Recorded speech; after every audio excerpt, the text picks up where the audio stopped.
Do you want to take your print-on-demand designs to the next level? Today, I'm going to teach you how. Hey, what's up? I'm Michael Chris, top seller at ShineOn, the best print-on-demand company on the planet. In today's video, I'm going to teach you the 5 elements of a winning print-on-demand jewelry product design that help me generate $578,359 in just 16 days. If you'd like to learn more about ShineOn, visit shineon.com or click the link in the description below. Now, enjoy the video. Are you guys ready to talk about the 5 essential elements of print-on-demand jewelry design that made me $578,359? It's kind of a mouthful. You guys ready to do this? I do a complete product review. I'm going to walk you through the 5 essential elements that help this particular product succeed. If you have not hit a winner yet, today's education is going to be super freaking valuable. Let's do this. Okay, first, let's go over some quick stats. Quick stats on this product. I've repeated this a couple times. It was responsible for $578,000 in 16 days. 16 days. Here's a screenshot for proof. During this scaling run, I did over 1,000 orders in a single day. Okay, it was the first time I'd ever done it. I knew I was going to hit 1,000 orders on this particular day, so I recorded my screen. You can watch the clock down here. This is over like I think it's like 10 or 15 minute time frame. You can see the sales up here in the top right. Now, this was a few years ago, okay, so it's not updated to Shopify's thing. I just happened to find this on accident going through my hard drive, and I thought you guys all might like to see it. You can see I was running a ton of traffic. I had 60, 70, 80 concurrent visitors at any given time. I got 20 something active carts here. You can't see the checkout. No, I guess you can see the checkout. It seemed like at the time I was using some kind of cart software where it was grabbing the checkout on the way through, and so the like carts weren't being counted correctly. Yeah, so anyway, $67,000 at the, no, that's not right. It was over that. I can't remember what I did on this day. I did a lot of revenue on this day, obviously. But yeah, 1,000 units in a single day. This blew my mind that this was even possible. This was back when I was just getting started. I just couldn't believe what we had here at ShineOn. I mean, I went from struggling to make things work to this scale in a period of 2 weeks. Just blew my mind what you could do. Anyway, over 1,000 orders on a single day. And then on this next one, this is a different day, believe it or not. This is a different day. I think this was the day after. I did $92,000 on a single day. That's 1,300 orders here. You can see it's almost midnight when I took this screenshot. It may have been from the same day, but I really don't think so. On this particular day, I spent something like $30,000 in ads, right? Now, I know that freaks a lot of people out. That freaked me out at the time. I've shared the story with people before that I was scaling like this, spending this kind of money. I was doing some dishes and I almost had like a mild panic attack. Like I wasn't thinking about it or anything like that. I just all of a sudden my heart started beating fast and I was like, good grief, man. I just been running myself so hard for so long to make this happen. And then when it did happen, I don't know, man. It was blowing my mind. It felt a little bit risky. I mean, it wasn't the first time I'd ever scaled, but it was the first time I scaled like this. Anyway, so it was really cool. So this product I'm about to show you, I mean, look at this, guys. Did $578,000 in 16 days, 1,000 orders on a single day, and $92,000 on a single day, right? The product I'm about to show you. I'm gonna show you the message card. I'm gonna show it to you. How many people out there are revealing this kind of content? How many other places can you go to see what I'm about to show you? And guess what, guys? How much did any of you pay to be here? How much are any of you paying to watch this right now? Nada, nothing. Well, here, I'll give you this last stat. The profit on this particular product, it was right around 30%. It was actually a little higher than 30%, but I don't have the actual number in front of me. So I actually rounded down because I'm trying to make this believable, even though I know there's gonna be a lot of folks in the audience that don't believe me. $173,500 profit on this particular scale. That's after COGS, it's after ad spend. This is what I took home. Money in the bank account right here. $173,000 in profit. Now, I wasn't done scaling this. This is just what I scaled up to Christmas. I scaled this again going into Valentine's Day. I scaled it again throughout the rest of the year. So I made a lot of money on this particular product I'm about to show you. A lot of money. This is like, this is like new house money. This is a life-changing amount of money. Okay. Here we go. This is the design. Boom. That's it. That is the one that did $578,000 in 16 days. Are you surprised? Are you surprised? Were you expecting bright colors and a bunch of graphics and a bunch of, fancy stuff? White background, black text. It's so simple. And this is the one that did it. It's the one that did it. Now listen to me. Do you think you can make a design like this on your own in Canva? Like, it's so easy. Now, I need to throw out a disclaimer right now. I do not recommend anybody copy. Do not copy this. Do not carbon copy it. This thing has been around the block on the internet. You are not gonna see this kind of success that I saw with this design, okay? You know, as soon as I started hitting hard with this design, it's in spy tools. You know, I got other people copying it. Like, this thing has been spun and twisted and sold in so many ways now. You're not gonna see the same success that I saw. You might get some sales, but will they be profitable? I don't really know. So, word of warning to all of you, do not just copy this, okay? Don't copy this. What instead I want you to do is pay attention, take notes on what you learned today, and then implement what you learned, and then you can create your own designs and message cards that have the potential to be a winner. Right? But look at that. It's so easy. This is so easy. So easy. Okay, so it's simple. This simple jewelry design was responsible for all that stuff we just talked about. $578,000 in 16 days, $92,000 in a single day, and over $170,000 in profit. This super simple jewelry design. This was the design. This was the jewelry item I sold with it. It was Forever Love. All right, so why did it work so well? Why did it work so well? Now we're gonna start to break it down. Now is where I want you, get out pens and paper, take notes. This is what you're gonna put into action as we move into Mother's Day. All right, so element number one, why this works so well. 5 elements coming at you. Element number one, who the gift is for. Who the gift is for. Well, you can see right here, it says to my wife at the very top, to my wife. That defines the niche, right? It's a to my wife type of product. Now, listen to me. You can get really creative and kind of niche things down a little further. So what I mean by that is, I scaled this thing to the to my wife niche. When I was done, I actually scaled this thing pretty good. I shared it with a friend of mine. The friend of mine took this product and he changed this to say to my soulmate, and he went on and sold like another $2 million in revenue on it, just by tweaking this 2-part. So if you ever hit a winner, right, and you're running it and you're running it and you're running it, and it's scaling really well, and maybe your scale starts to slow and you're looking for new ways to extract as much revenue as possible out of the product, you can niche it down further to beautiful wife, gorgeous wife, future wife, soulmate, so on and so forth. Each of those are a little spin on the niche, right? But this is the niche, right? So who the gift is for, it's right here in the design, right here in the phrase, up here at the very top. This defines the niche, right? Now listen to me. Here's the magic of this. If you don't have a wife, are you gonna stop scrolling? Are you gonna click into this? Are you gonna buy it? No, you're not, right? This speaks to one type of individual, and it just so happens to be those that are married and have wives, right? It allows your ideal prospect to self-identify. Is this making sense, right? This to my wife thing, there's actually something here. It's narrowing your audience. It's telling the random person scrolling on Facebook exactly who this product is for, right? Another reason that this works so well, it feels like a greeting card. We're all familiar with greeting cards. All of us, every last one of us, I'm sure, bought or received a greeting card in our life, right? And they all kind of do the same thing. It's like who it's to, it's got a little phrase, then it's who it's from. It feels like a greeting card, so it's familiar. It's familiar. You're tapping into familiarity that already exists in the prospect, right? You guys feeling me on this? Is this making sense? Is this making sense? Finally, it stops the scroll. Because imagine it's December 5th and you are a husband and you have not purchased a gift for your wife yet. And you're like, I gotta do that. It's on your to-do list. If you keep one, you're feeling, you're like, I gotta do this. I need to get to the store. I've had this idea. I need to get to the store. I need to go, purchase some things. I need to get over to Amazon. And then all of a sudden on your break at work or whatever, you're scrolling Facebook and boom, you don't have a gift for your wife yet. You see this thing right here. It says to my wife. Well, that looks interesting. That will stop the scroll. You see what I'm doing here? I'm showing the right message to the right person at the right time. You do those 3 things, you get a freaking sale. You will get a freaking sale, right? So, to my wife, right here at the top, it stops the scroll, right? Lots of power here. Element number 2, the jewelry piece. The jewelry piece, right? It's the second element here of the 5 elements of a winning print-on-demand design. Okay, the jewelry piece. It's congruent with the niche, right? Like it's a heart.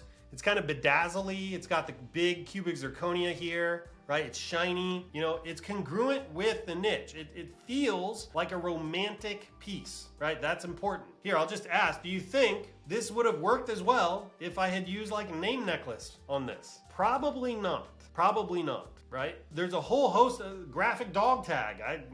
Probably not, right? The jewelry piece is congruent with the niche, right? It's romantic, high perceived value, it's glitzy, right?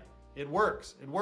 Now, you need to also make sure that the jewelry piece is age appropriate. Okay, so I have seen people try to sell a product like Alluring Beauty on a dad to daughter gift, and the phrase was clearly for like a 7 or 8 year old. Now, have any of you seen our Alluring Beauty piece? It's the one that it kind of looks like a ribbon with a big cubic zirconia hanging at the bottom of it, right? And it's got a ton of cubic zirconia on it. It's kind of a mature piece. It's not casual, really. I mean, it looks like something you'd wear to like maybe a semi nice occasion. And I've seen somebody trying to sell that on a message card that was clearly to like a 7 or 8 year old. Now, I do not think a 7 or 8 year old needs a piece of jewelry like that. Like there's this incongruency. It's not age appropriate. Like people are not gonna buy that, right? So you need to make sure that the jewelry piece is congruent with the niche. You need to make sure it's age appropriate for the niche. Now, here are some more pointers. You wanna make sure it looks expensive, right? You need it to look expensive. If it looks expensive, it increases the perceived value of the product and you can charge more for it, right? Now look at this. Now listen, if you're a man and you don't know anything about jewelry, right? Put yourself in your ideal prospect shoes. If you're a man, you don't know anything about jewelry, does this look expensive? Does that look expensive? To me, it does.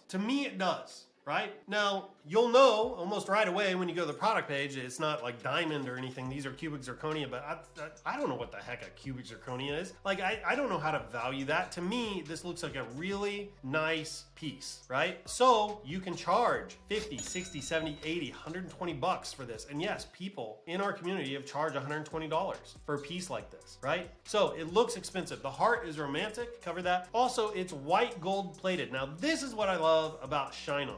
Okay, when ShineOn first brought gold plating to the world in the print-on-demand space, nobody else was doing it.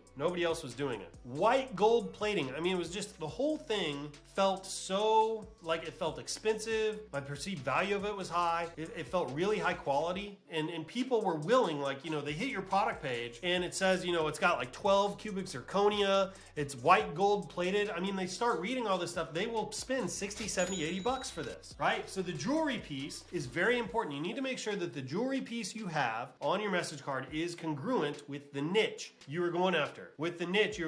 These little jewelry products are powerhouses in the print-on-demand space. Absolute powerhouses. You can do incredible revenues and incredible profits with these little products. Element 3, the phrase. The phrase. If you're brand new here, the most important element, okay? I know it's element 3, not element 1, but that's because I'm trying to work top to bottom here as we go through the elements. This is the most important one. You must make sure that your phrase resonates emotionally. It must resonate emotionally with your audience. If you are not moving your prospect emotionally, they will not buy your product. They will not buy it. But if you can move them emotionally with this phrase, the chances of them buying it goes way up, right? Now, listen to me. It can be any emotion, just elicit something from them, right? Just wake them up. It can be like sappy love, which is kind of what this tapped into, is like kind of this sentimental, romantic kind of thing. It can be grief, loss of a loved one. I've seen memorial products do really well. It can be humor, right? Humor is kind of an emotion. Make them laugh,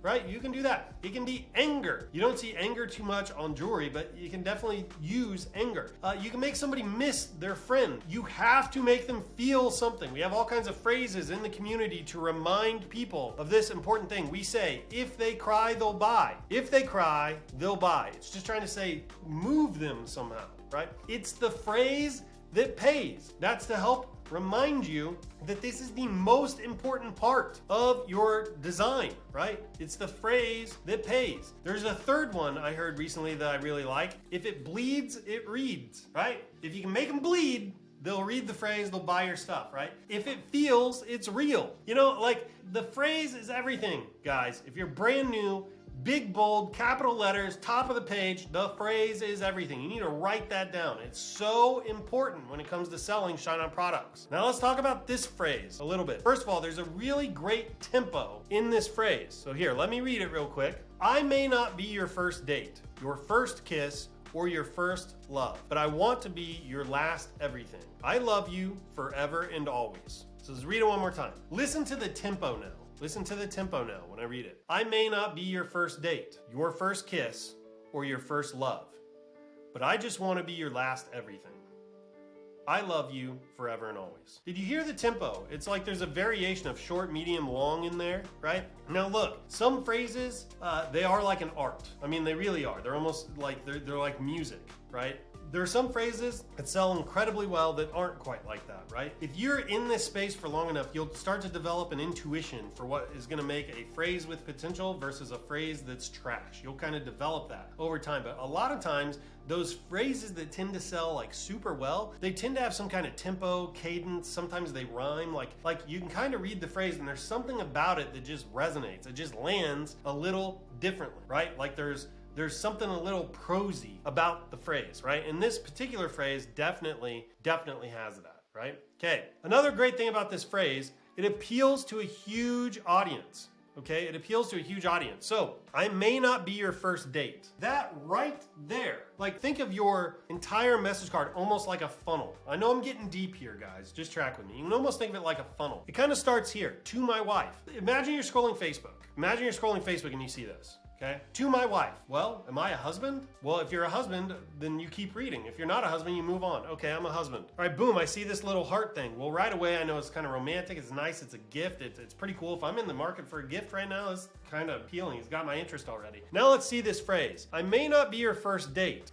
That self-selects even further, right? Because if you're high school sweethearts or something like that, like this doesn't apply anymore. It doesn't really apply anymore, right? Or, you know, this is pretty common nowadays. People don't start dating until they're like in college and stuff like that. If you weren't the first date, this doesn't apply, right? But here's the thing, that's a very small fraction of people that are married, right? You know, I think the divorce rate's like 40, 50%, or who knows what it is these days. But my larger point there is very often the couples that are together, they've dated before, some have been married before, that kind of thing. So I'm hitting a very, very large part of the audience, right? Very large audience here. I may not be your first date, your first kiss, or your first love, but I just want to be your last everything. The phrase has this kind of hook, and then there's like this punchline, right? And I don't want to get too deep into like pulling apart the phrase, but I'm trying to get deep enough to show you that there's a whole lot like here. Like I could probably spend an entire coffee with Michael just talking about phrases and why they work, if that makes sense. But you kind of get the feel, there's like a hook and a punchline here. Hook, I may not be your first date, your first kiss, or your first love. That's kind of a weird thing to say. That's kind of hooky, right?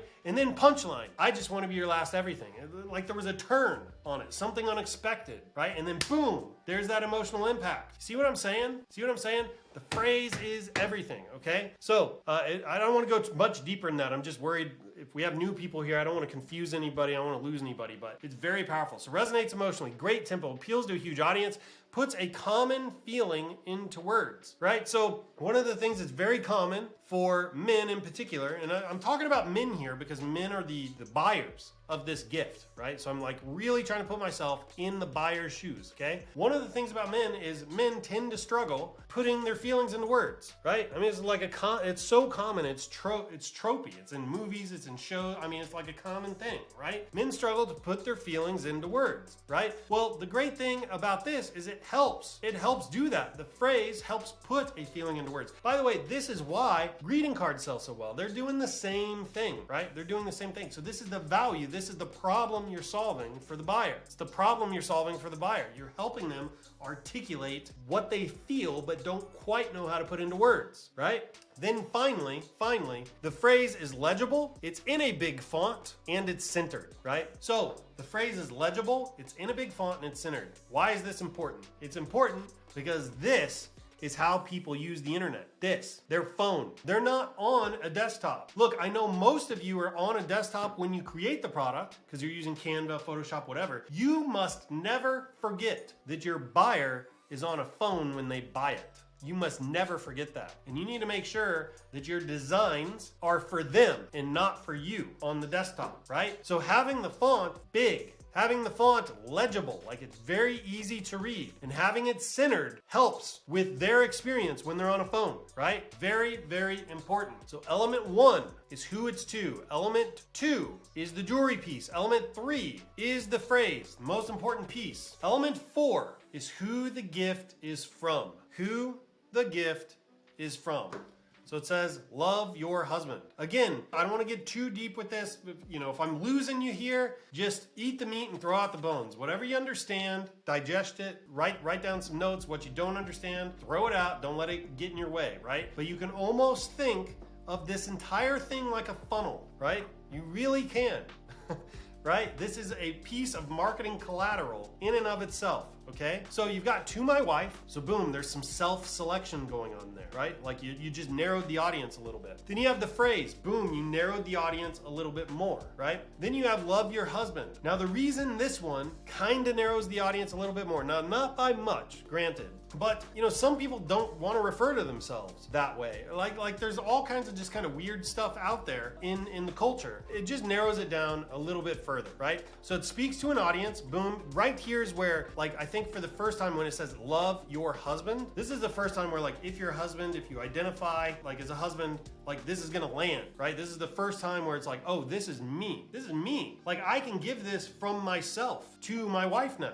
Like this, oh, this is a gift. I get it now, right? Like if I purchase this, I can give it as like some type of sentiment that I feel, that I want to tell her about. Like it rounds the gift out and makes it a package. It completes it. It allows it to be a thing that somebody can now purchase and give to another from themselves, right? So it's like an identifying piece of the phrase, if that makes sense. I'm hoping you're feeling this. I'm hoping you're feeling this. So it speaks to the audience of husbands, obviously. If you're not a husband, product's not for you. Yeah, it still feels like a greeting card. Remember, it starts to feel like a greeting card here. It feels even more like a greeting card in the phrase, and then boom, it lands just like a greeting card. That's actually really important because people are familiar with greeting cards. You're borrowing from the familiarity that people already have with greeting cards. That's important. That's important. Once again, it stops the scroll. Stops the scroll. Somebody's flying through this on their phone. Who knows what their eyes are going to see first, right? Their eye might just see the jewelry. Their eye might land here in this big, bold, love your husband part, and they go, oh, wait a minute, I'm a husband. What was that? And then boom, they go back up, right? This also becomes your ad targeting. This is just kind of a bonus, really. It becomes your ad targeting. Remember, who is the buyer of a product like this? Who's the buyer? The buyer. The recipient is the wife. The recipient is the wife. The buyer is the husband. That becomes your ad targeting. Now, right inside of Facebook, you can target males between a certain age that are likely to be married and that are married, like a relationship status. Like you can go in there and do all that now, right? So let's keep going. Element number 5 is the design. Look at this. This is the only design element in this entire message card. It's the only one. Right? People are like, they're finding clip art and flowers and they're doing stuff in Photoshop, and I've done it too. I do that too. I've made other products that were winners with fancier stuff, okay? But look at this. This product, don't forget, this product, probably one of the best-selling ShineOn products of all time, like phrases and stuff. This is the only design element on the entire thing right here. And this, like, who knows where this came from at this point? It was several years ago. Canva, I don't know where it came from. There's no identifiable character traits on here. So one of the things that's been super popular is the designs where it's like a romantic to my girlfriend design or whatever, and on the message card itself there will be a picture of like a young man and a young woman, and they're wearing leather jackets and they're by a seaside next to a bench, and they're embracing each other, and they're like kissing, and they're looking each other in the eyes, and the girl's got blonde hair and she's skinny, and the guy's got like brown hair and it's short and he's super cool, right? It's like, that's customizable and personalizable, then fine, do that, right? Like if the buyer can go to your site and customize what each person looks like, whatever. If they can't do that, do not put that kind of stuff on your message card, right? Because what if the girl's got, brown hair and the guy's got blonde hair? Well, suddenly they can't identify anymore with what you put on the message card. So just don't do that. If you have identifiable traits, all you're doing is throwing up objections for the buyer, which you don't want to do, right? So there are no identifiable traits on here. It's super simple. I mean, come on. Look how simple that is. This is not rocket science. It is super simple. It's a little bit abstract. Now, the reason I think abstraction is kind of important is because when somebody's making a buying decision, there's a lot of psychology at play, right? There's like, it's emotional, there's intuition coming in, you know, it's logical, like they're trying to justify the purchase. And like, you just want to make it as simple as possible. You don't want to accidentally hurt your chances by, you know, adding things to the design that might distract the buyer, whether it's at a conscious or subconscious level, from the purchase, right? Like you never know. Like I'm gonna use an extreme example here to kind of just illustrate the point. Now this is an extreme example. I don't know how realistic this is, but like I'm just trying to explain the concept, right? Imagine the buyer just got done, you know, was at a funeral. Yeah, there you go. Imagine the buyer was at a funeral within the last week or so. And one of the things that stood out to the buyer at the funeral was the flowers. And the flowers were just, maybe they liked the flowers, didn't like flowers, whatever. Now they come across your message card and there are flowers on it. Now the buyer, again, this is kind of an extreme example, but the buyer at some kind of subconscious level may have some negative, like short-term association with the flowers. And now they're on their message card and now something is stirring underneath the surface for that particular person, right? My point is not necessarily to say never use flowers. That's not really what I'm saying. I'm just saying be careful, be limited in the design elements you do put here, because there's a chance you're just throwing up unnecessary objections, right? Like you don't want to do that. Like your goal as a marketer is to make the buying process as easy as possible, right? You want to eliminate objections as much as possible, right? So you just need to think through some things before you go add like fancy stuff to the message card. If you're a newbie, one of the things that I see new people really struggle with is the design. They go way over the deep end with design, way over the deep end, right? And they will spend an hour and a half on a message card making it pretty and pixel perfect all over the place. And they launch, because of this, they're only launching one test a day, right? And then when they're launching their test on Facebook and they start getting campaign data back, they don't want to let the product go because they're emotionally invested in it because they spent so much time on the design, and it should work because I think the design is cool. Like let's make it simple. Make it simple, right? Let's make it simple. No identifiable character traits. Let's abstract some things, right? If you don't need a design, I wouldn't do a design at all. Do all your design work with the font. By the way, the individual that took this one and then went on to sell a few more $1 million worth of revenue with this phrase did it with a message card that literally had no, like, there were no abstract elements like this on there or anything like that. The only thing that they played with was the background color and the fonts. That's literally it. They got rid of this entirely. They just kept this part, and then they played with the background color and the fonts. So there's like no design elements on the message card. So my point here, keep it simple. Keep it simple, okay? You don't have to reinvent the wheel. You don't have to reinvent the wheel with any of this stuff. All right, these are the 5 elements, guys. I know you were probably expecting like some secret sauce, right? I'm hoping though at the end of this, you're kind of hitting yourself in the forehead going, this is accessible, this is easy, this is something that I can do. Right? It's like what I want you to leave this with, right? And hopefully a few key takeaways around the phrase. If that's how you leave this entire session today, committed to taking action, now you understand, you can keep this stuff simple, really focus on the phrase, that is a win. That is a win. That's a huge win for all of us. So do a real quick recap. The 5 elements of a winning print-on-demand jewelry design. Element 1, who the gift is for, right? To my wife. To my wife. Element 2 is the jewelry piece, right? This one's called Forever Love. It's romantic. It matches the to my wife niche, right? So there needs to be congruency between the jewelry piece and the niche. Element number 3, the phrase. The phrase must resonate emotionally. It's the most important part. The phrase must resonate emotionally. Make sure the phrase is legible in a big font and is centered, okay? Element number 4 is who the gift is from. Who the gift is from. Here you put love your husband. By the way, I'm gonna give you a quick pro tip here. This is a great place to add personalization. It's a great place to add personalization. So if you use Product Personalizer or Customly, now you can put like love Dave, love your honey bunny. Maybe they use, funny names. It can be love your grumpy husband, right? Like you're basically going to allow the buyer to custom personalize this area. It's a great place to do that. Element number 5 is the design. Just keep it simple. Keep it simple. That's really the takeaway on the design. Keep it simple, right? Keep it simple. It's the phrase that is gonna generate most of your sales anyway. So any design stuff you do, it should really be to make that phrase pop, to make it stick out. even further, right? Because the phrase is going to carry the weight of the entire product.